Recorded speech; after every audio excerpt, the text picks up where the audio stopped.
Naushad recipes പെരിന്തൽമണ്ണയിലേക്ക് എല്ലാവർക്കും സ്വാഗതം. ഇന്ന് നമ്മൾ ഉണ്ടാക്കാൻ പോണത് ചോറിനൊക്കെ കൂട്ടി കഴിക്കാൻ പറ്റിയ നല്ല അടിപൊളി ഒരു വഴുതനങ്ങ തോരനാണ് ഉണ്ടാക്കാൻ പോണത്. വീഡിയോ സബ്സ്ക്രൈബ് ചെയ്യാത്തവരൊന്ന് സബ്സ്ക്രൈബ് ചെയ്യുക, ലൈക്ക് ചെയ്യുക, ഷെയർ ചെയ്യുക. നിങ്ങളുടെ വിലയേറിയ അഭിപ്രായങ്ങൾ കമൻറ്റ് ബോക്സിൽ അറിയിക്കുക. അപ്പോൾ നേരെ വീഡിയോയിലേക്ക് പോകാം. അപ്പോൾ 6 വഴുതനങ്ങ പറിച്ചെടുത്തിട്ടുണ്ട്. അപ്പോൾ ഇതിലൊരു 4 നമ്മൾ എടുക്കുന്നുള്ളൂ കേട്ടോ. ഇപ്പോൾ നമ്മൾ കട്ട് ചെയ്യണില്ല. ഇപ്പോൾ കട്ട് ചെയ്ത് വെച്ചാൽ ഇത് കറുത്ത് പോവും, അതുകൊണ്ട് ഇപ്പോൾ കട്ട് ചെയ്യണില്ല. അപ്പോൾ ഇത് മാറ്റി വെക്കാം. ഇനി ഒരു ജാർ വെച്ച് കൊടുക്കാം. അതിലേക്ക് ഒരു മുറി തേങ്ങ ചിരണ്ടിയത് അതിട്ട് കൊടുക്കാം കേട്ടോ. ഒരു 10 അല്ലി ചെറിയുള്ളി ഇട്ട് കൊടുക്കാം. ഒരു 3 പച്ചമുളക് എടുത്തിട്ടുണ്ട്, അതിട്ട് കൊടുക്കാം. ഒന്ന് മുറിച്ചിട്ട് ഇട്ട് കൊടുക്കാം. ഇതുപോലെ മുറിച്ചിട്ട് കൊടുക്കാം. ഇത് അത്യാവശ്യം എരിവുള്ള മുളകാണ് കേട്ടോ. ഒരു 1/2 ടീസ്പൂൺ ചെറിയ ജീരകം ഇട്ട് കൊടുക്കാം. കുറച്ച് കറിവേപ്പില ഇട്ട് കൊടുക്കാം. ഇനി ഇത് ചെറുതായിട്ടൊന്ന് നമുക്ക് അരച്ചെടുക്കണം. നല്ല അരഞ്ഞു പോകണ്ട, ചെറുതായിട്ടൊന്ന് അരഞ്ഞിട്ടിയാൽ മതി. അപ്പോൾ വെള്ളമൊന്നും ചേർക്കാതെ വേണം അരച്ചെടുക്കാൻ.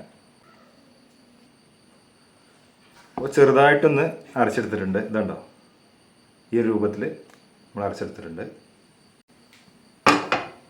ഇനി സ്റ്റൗ കത്തിച്ചതിന് ശേഷം ഒരു പാൻ വെച്ച് കൊടുക്കാം. പാനൊന്ന് ചൂടായി വന്നതിന് ശേഷം അതിലേക്ക് 1 ടേബിൾ സ്പൂൺ വെളിച്ചെണ്ണ ഒഴിച്ച് കൊടുക്കാം. അപ്പോൾ എണ്ണ നല്ല ചൂടായി വന്നിട്ടുണ്ട്.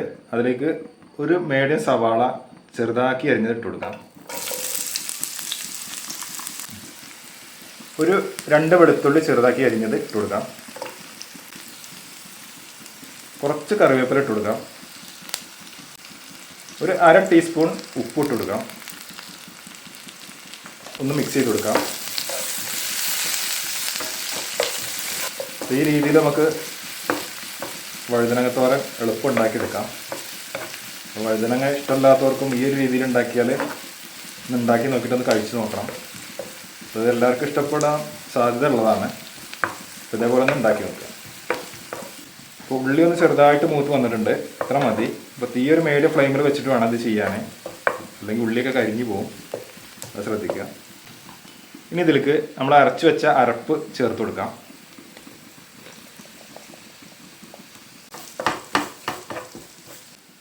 ഒരു 1/4 ടീസ്പൂൺ മഞ്ഞൾപ്പൊടി ഇട്ട് കൊടുക്കാം ഇതിലേക്ക്.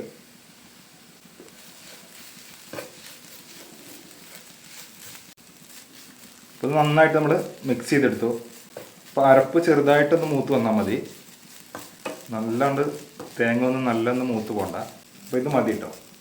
ഇനി ഇത് നമുക്ക് തീയൊന്ന് ഓഫാക്കി വെക്കാം. നമുക്ക് വഴുതനങ്ങ ഒന്ന് കട്ട് ചെയ്യാണ്ട്, അപ്പോൾ അത് കട്ട് ചെയ്തെടുക്കാം. ഇനി അപ്പോൾ ഒരു 4 വഴുതനങ്ങ എടുത്തിട്ടുണ്ട്. ഇനി ഇത് നമുക്ക് അരിഞ്ഞെടുക്കാം. ഇത് കനം കുറച്ച് നൈസാക്കിയിട്ട് നമുക്ക് അരിഞ്ഞെടുക്കണം. ഇതേപോലെ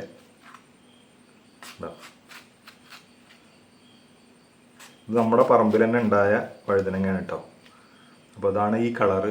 സാധാരണ ഇങ്ങനെ നീളത്തിലുള്ള വഴുതനങ്ങൾക്ക് സാധാരണ ഇങ്ങനെ കളർ ഉണ്ടാവില്ല, പച്ച കളർ ഉണ്ടാവുക. പക്ഷേ ഇത് നമ്മൾ പറമ്പിലുണ്ടായപ്പോൾ ഇങ്ങനെ ഈ കളറാണ് നമുക്ക് കിട്ടിയത്.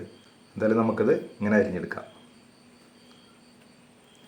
ചെറുതായിട്ട് കനം കുറച്ചിട്ട് അരിഞ്ഞെടുക്കാം. ഇതേപോലെ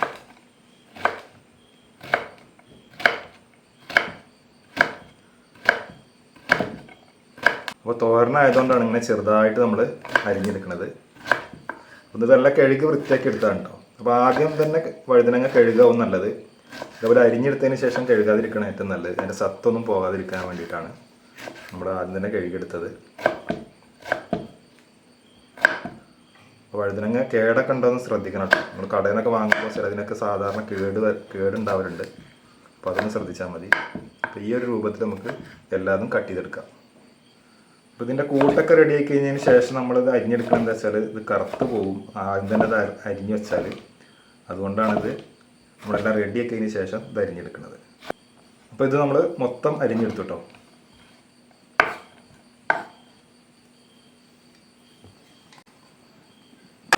അപ്പോൾ നമ്മളെ പാൻ വീണ്ടും വെച്ച് കൊടുത്തിട്ടുണ്ട്. നമ്മളെ കൂട്ട് ഒന്ന് ചെറുതായിട്ടൊന്ന് ചൂടാക്കി എടുക്കണം. നമ്മളെ പാന് ചൂടായി വന്നിട്ടുണ്ട്. അതിലേക്ക് അരിഞ്ഞു വെച്ച വഴുതനങ്ങ ഇട്ട് കൊടുക്കാം.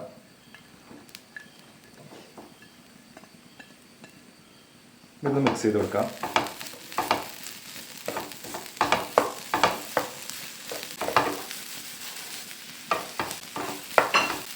അപ്പോൾ ഇത് നന്നായിട്ട് മിക്സ് ചെയ്തെടുത്തു നമ്മൾ. ഇനി ഇത് അടച്ചു വെച്ചിട്ട് നമുക്ക് മീഡിയം ഫ്ലെയിമിൽ തീ വെച്ചിട്ട് ഇത് വേവിച്ചെടുക്കാം. അപ്പോൾ ഇടയ്ക്ക് തുറന്ന് നോക്കിയിട്ട് ഇതേപോലെ ഇളക്കി കൊടുത്ത് വേവിച്ചെടുക്കണം. അപ്പോൾ ഇതിലേക്ക് തുള്ളി വെള്ളം ചേർത്തിട്ടില്ല നമ്മൾ. വെള്ളം ചേർക്കേണ്ട ആവശ്യമില്ല. വെള്ളം ചേർത്ത് വെച്ച് കഴിഞ്ഞാൽ ഇത് കുഴഞ്ഞു പോകും വഴുതനങ്ങ ആയതുകൊണ്ട്. അതുകൊണ്ട് നമ്മൾ വെള്ളം ചേർത്തിട്ടില്ല. തുറന്ന് നോക്കാം. ഇതേപോലെ ഇടയ്ക്ക് തുറന്നിട്ട് ഇതേപോലെ ഇളക്കി കൊടുക്കണം.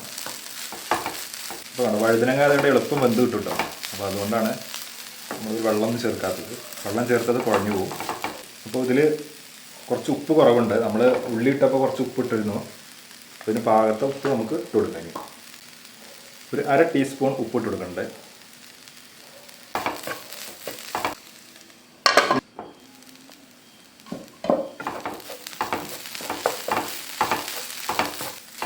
ഇപ്പോൾ വഴുതനങ്ങയൊക്കെ നന്നായിട്ട് വെന്ത് വന്നിട്ടുണ്ട്. അപ്പോൾ അടിപൊളി വഴുതനങ്ങത്തോരൻ റെഡി ആയിട്ടുണ്ട്. ഇത്ര പണിയുള്ളൊരു 5-8 മിനിറ്റ് നമ്മൾ ഇതേപോലെ വേവിച്ചെടുത്തിട്ടുണ്ടാവും വഴുതനങ്ങ ഇട്ടതിന് ശേഷം. അതിൻ്റെ ഉള്ളിൽ നമുക്കിത് വെന്ത് കിട്ടും. എന്തായാലും പെട്ടെന്ന് തയ്യാറാക്കി എടുക്കാൻ പറ്റിയ നല്ലൊരു തോരനാണ് ഇത്. അപ്പോൾ ഈ വഴുതനങ്ങ ഇഷ്ടമല്ലാത്തവരും ഇതേപോലെ ഒന്ന് ഉണ്ടാക്കി കഴിഞ്ഞാൽ ഇഷ്ടപ്പെടാൻ സാധ്യതയുണ്ട്. അപ്പോൾ എന്തായാലും എല്ലാവരും ഒന്ന് ഇതേപോലെ ട്രൈ ചെയ്ത് നോക്കുക.